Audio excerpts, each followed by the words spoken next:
Hello everybody and welcome to a play-by-play walkthrough on Mei on Stadium. Current rank is All-Star 1, and today I'm going to be kind of walking you through my thought process on how I play Mei. Now, 99% of my game time has been on Mei, climbing up the ranks. And there's several different builds that I pull from as I play the game, depending on what the enemy's doing. So today I'm going to walk you through that, and we're gonna check it out. So let's check out what the enemy team's running. Junker Queen, nice and easy. So looking at the enemy build, they got Junker Queen, they've got Ashe, Cassidy, Lucio, and Ana. So what I can tell from this is, one, they're going to have a lot of speed, at least for the JQ and the Lucio. They are going to have some high burst damage between the Junker Queen Axe, the headshots from Ashe and Cassidy, or Ashe might be building more into the Dynamite, which in case we have some stuff to counterplay that as well. Do gotta watch out for the Ana nades for any kind of builds that we're doing. If we're relying on any kind of self-heal, the nades could be troublesome. So these are just things that we're gonna be watching out for. But with JQ, I always like to start off with Extendothermics. This makes it really easy to pressure JQ from a distance. And then we're gonna invest a little bit into weapon damage. So we've got our compensator, we've got plasma converter, and we've got ammo reserves. So this is gonna add a little bit of power, get a little bit of life steal, and then ammo reserves is going to make sure that we can pressure her for longer. Now, after this first round, we're kind of going to decide what they're building into, and that's going to kind of decide where we go from our build. So this first round is just kind of a groundwork of what we're playing. We're going to get some information about how their playstyle is, what we're looking for, if their supports are aggressive, if they're defensive, how the JQ plays. All this is going to tell us about what we need to be doing as a Mei player in this fight. So JQ's on the left here, on the anti. Possibly get a wall here. Don't want to play in this room, mainly because I want to make sure I can pressure JQ from the max distance. So I'm going to keep this on her as much as possible. Up on her Reinhardt here. He goes down quick, though. Keep her at distance. And we go down quick. We're looking for this Cass here. Get a nice juicy wall. Free pick. Again, go back to pressuring. We need to make sure we live with this pick so we can take the next fight. I'm going to play a little bit more passive here. Just poke them out. Make sure they take some cross angles here. Have to turn for me while our Reinhardt takes the front line. Trying to poke out the Ana a little bit. On a little bit on the Lucio.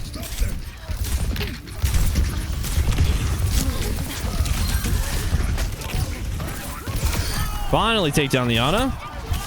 IQ goes down. They do get the checkpoint there, but hopefully we can roll this back. Get the stagger on the cast. All right. So they're probably getting close to their Junker Queen ult, definitely. So we're not going to be able to solo freeze the GQ. Because she'll just ult out of it, and then she'll be fine. So we're going to be looking for that first. Maybe what we'll do is after she uses it, we can freeze her at the end of it. Just so she can't follow up. But this is going to be a play-by-play. Especially with the speed. It's going to be kind of hard to catch somebody in a freeze, so I got to kind of use it more defensively. There's a Bob. Probably just wall the Bob. There's the JQ ult. Coming out. Huge shatter, actually. I think we're going to hold this now. Maybe. Not high enough HP to really get too much value from it. I'll probably die here. Yeah. That was a nice pull, too. So we got 30 seconds. Even if we lose this, we can get a nice regroup. Early. Castle comes out. Reinhardt's still hanging on. You can live here if you need. Yeah, we gotta live. I'm with you. See who's playing in here. Nice. Huge wall. Take a couple kills here. Nice. Then we push it out. Good bait. Grab that payload. I don't see anybody over here, so grab this. Should be able to grab a little bit of this. Lucio's looking for touch. I live. Oh yeah, they're back.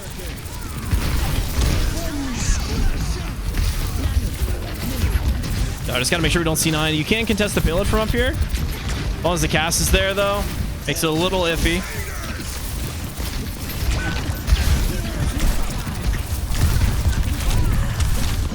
Don't know if I'm gonna be able to get freeze in time. There we go. There's another JQ wall. Cast goes down. I can try to live. The anti's making it really hard, though. Use that for the res. Nice. And now we should be able to get Mei freeze in time. Gotta make sure we don't die immediately.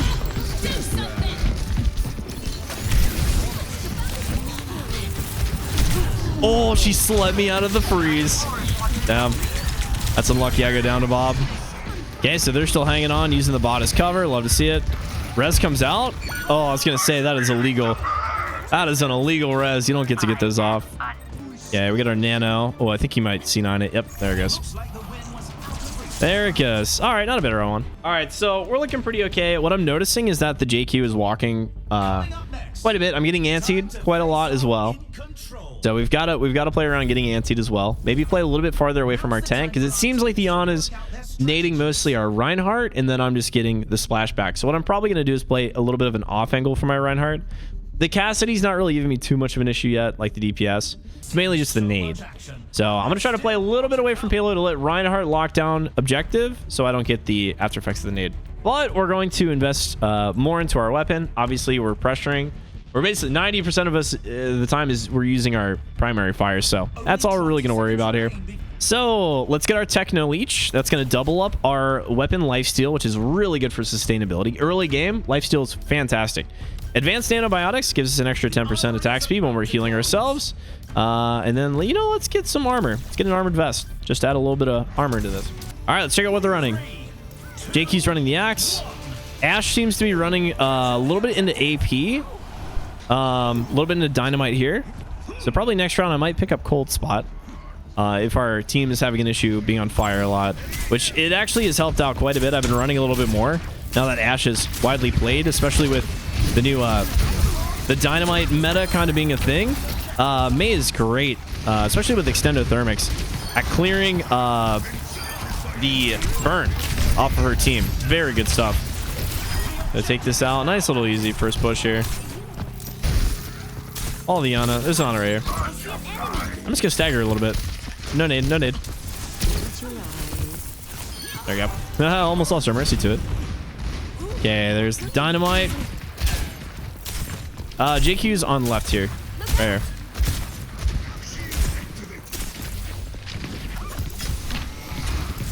Okay, so we can hold him here for a little bit. Back up for that axe. I'm gonna wall forward here. Once she pushes up.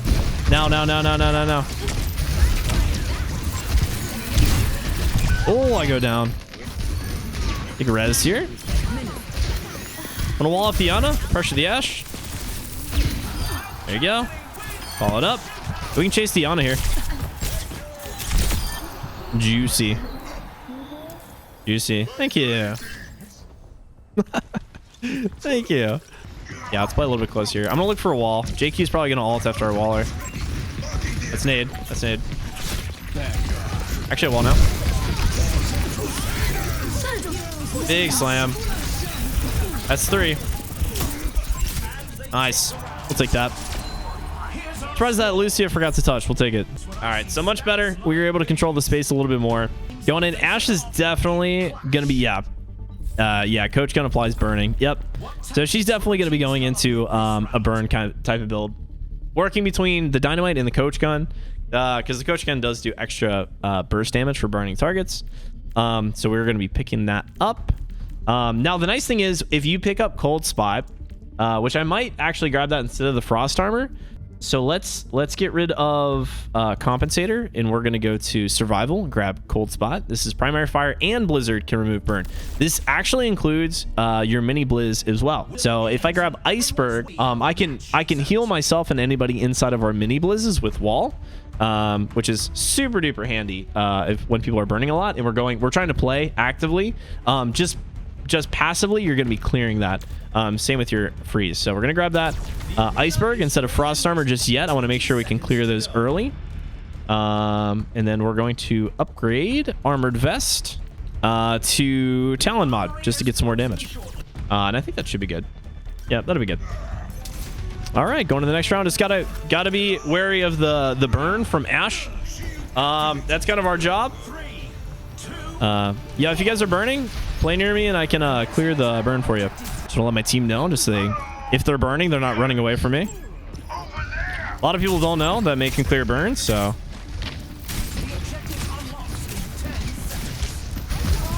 So we can actually use that wall too to get some early pressure. Play slow, play slow, play slow, play slow. There you go. Watch that wrist. Trying to pressure that JQ off our Ryan.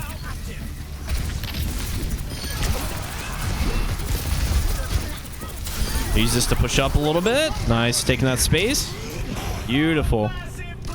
Beautiful. There's that Ana.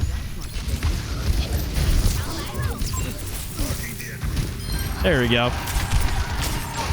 Just a little bit of chasing here. Cool. She's still running. A little bit more into the Bob. So not a huge amount of burn here. So we'll see. But I'll show you guys here in a second. A lot of Mei players don't... They know about it, but they haven't really seen what it looks like in practice. And it's actually really useful, especially with Extendothermics. Huge wall here. Big slam. Nice. Kill that Bob. Wall that off from the Ash. Just can push her up top. I got point lockdown.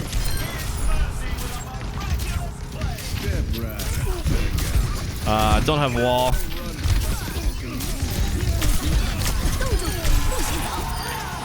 And also, if anybody's playing inside the blizzard, it also clears burn immediately too. So super handy for Ash specifically. Now, obviously, Reinhardt can catch people on fire as well. It's just a little less inconsistent.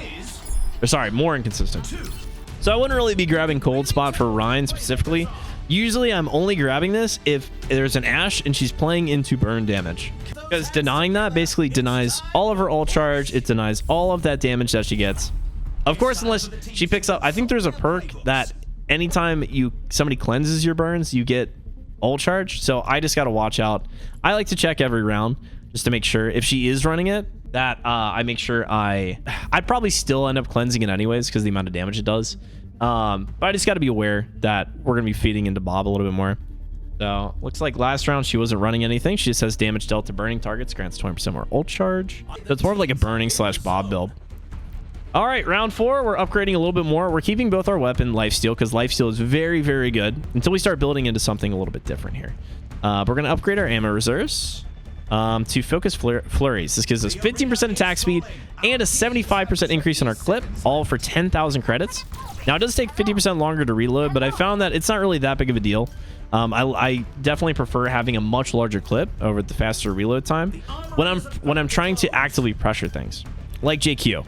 Right? I'd rather be able to pressure her for a really long time and then have a little bit longer of a reload than have to reload constantly through the engagement. It makes the lifesteal more consistent, and it makes JQ much easier to wrangle.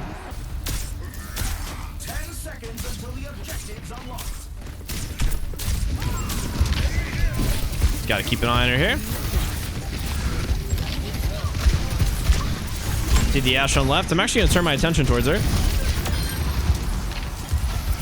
Just because she's out of position. Really easy to get a wall there. Pressure the JQ a little bit here. Make sure to back it up so she doesn't get value. Deny that. There we go. Very nice.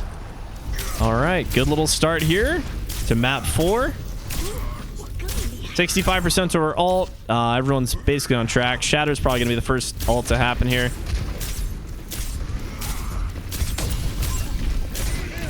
We see the JQ going right. Okay. So we are a little bit on fire here. While the cast here, that's a huge blip. I think I might go down, but hopefully our life still keeps us up. 90%. That's a lot.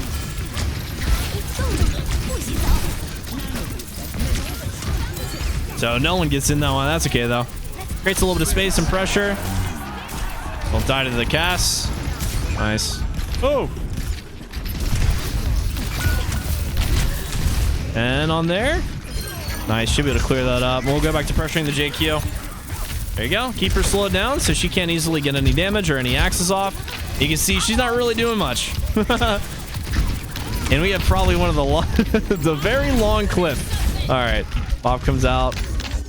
Our Ryan might go down. I don't know if I can keep... Yeah. That's okay, though. Another Blizz ready to go. And we're looking just fine. Let's pick in the Ana here.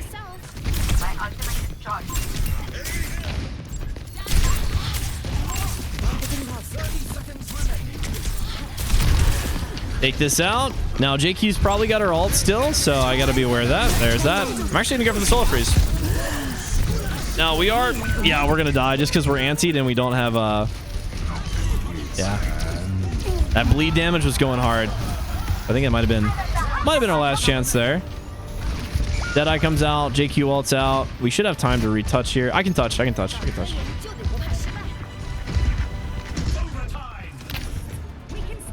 Maybe. Nope, I got slept. I try my best.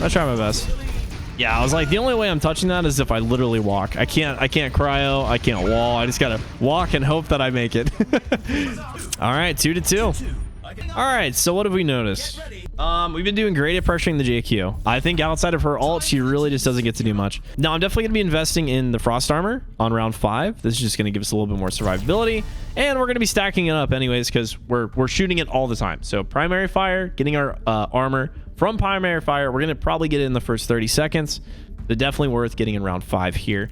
We're not investing into AP, so not really any reason to go into anything else. It seems kind of smart here. So again, we're going to keep the leech here, and we're actually going to stack it up even a little bit more here. So let's go into survival. Yeah, we're going to grab Phantasmic Flux. Super good deal. 10% weapon power, 10% ability power. But you also get lifesteal, the 50% lifesteal, which is going to bring us to 45% lifesteal on our, or sorry, 35% lifesteal on our weapon, which is really good to stack these up. It's getting close to about half of the damage that we do gets turned into healing back to ourselves. Very, very good for Mei when she's constantly using her primary, constantly shooting stuff. It's very good.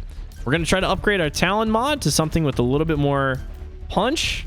And actually, you know what? I'm probably going to do, Codebreaker. So we'll get 15% weapon power to match our Talon mod, but then we also get ignoring 50% of damage reduction on armor. I think they're running a little bit of armor, so I don't know if that was the best play. I probably would have, if I had a little bit more time, I probably would have done Weapon Jammer. Give us some more armor. A little bit of a debuff on our primary, but Codebreaker's never a bad choice. Mainly because armor can be really oppressive sometimes. Now, JQ rarely has armor, so I was kind of doing it just in case the supports were having it, but just didn't have enough time to look, unfortunately. So let's wall this off, separate the JQ. Pressure her out. She almost goes down. I gotta clear my boys up when they get on fire here. Still got our cold spot going. Sorry, I'm reloading.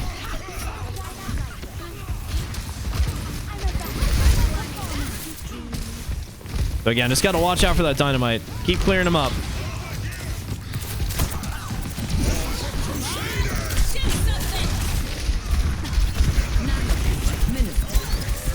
We can basically get our frost armor off this Bob, which is nice.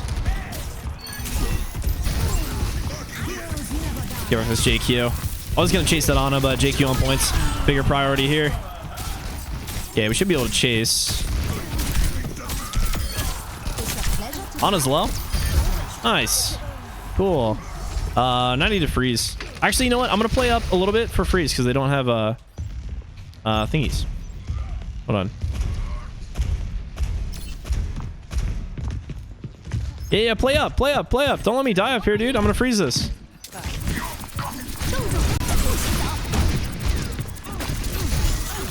No JQ? That's a lot of ults they're dumping. You shield me? Nice slam. Huge. Oh my god, this guy's leaving me out to dry, man. One on point. Nice. Who's on fire? I save my casts.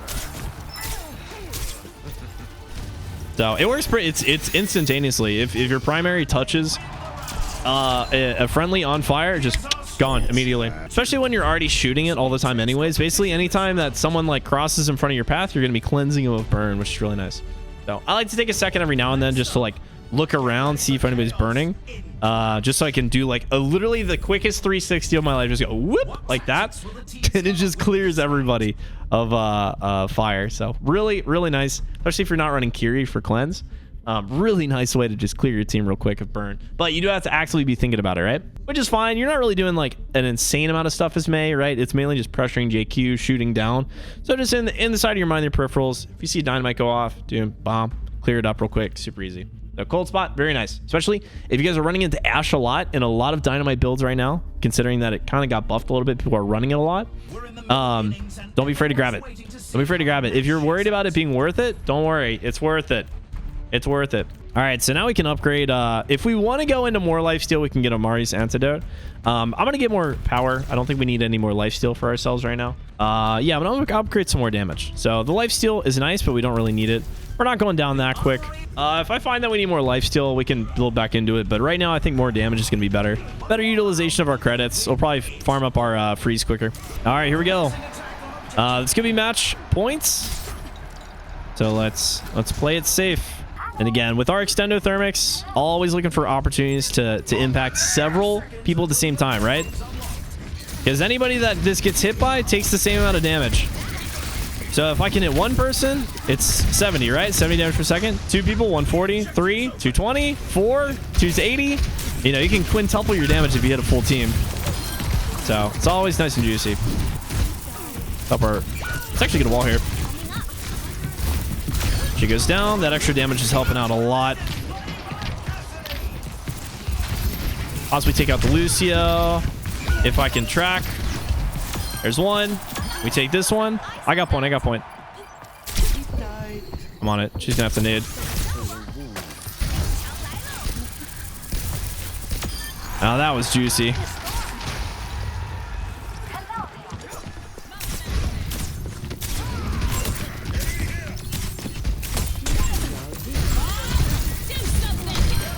I'll take that point there.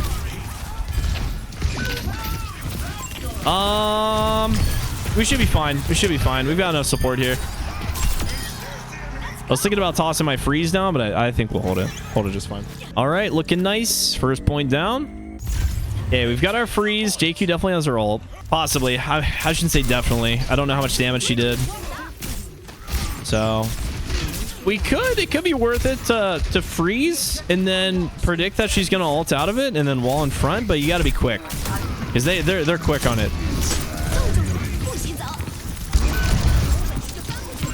Oh, she got frozen. Don't know if that's enough though.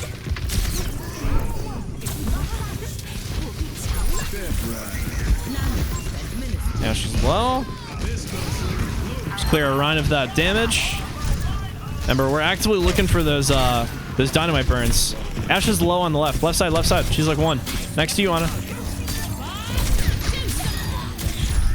Nice. GG. Cool. Just like that, we hold it down. Yeah, really good at pressuring. Really good at clearing. So you can see kind of what we were playing on. That changes our build. Depending on what tank, depending on what play style they have, depending on the DPS, the supports that they have. It's all going to change how the builds happen. I'm currently working on like a mega flow chart for Mei players to use that I'll be updating, you know, regularly as patch updates go through. It's basically just like the most optimal decision builds to do for different types of play styles. Just like the most common ones. Obviously, a lot of Stadium, nothing is 100% predictable. You have to be on your feet. You have to know, you have to be on your toes. You have to know what all the abilities do, how they can interact, when you're running into issues, what solutions are available to you, and then make the best decision that you can with the information that you have. So, as much as I can give you guys builds, talk you through them, obviously, to let you guys know what I'm thinking about, a lot of it comes down to just knowing the game and knowing what solutions are available to you to do different things. That's it for the video, everybody. Thanks for watching. Make sure to leave a like on your way out. And if you want to see more Stadium content like this, please subscribe. I'll see you in the next video. Bye.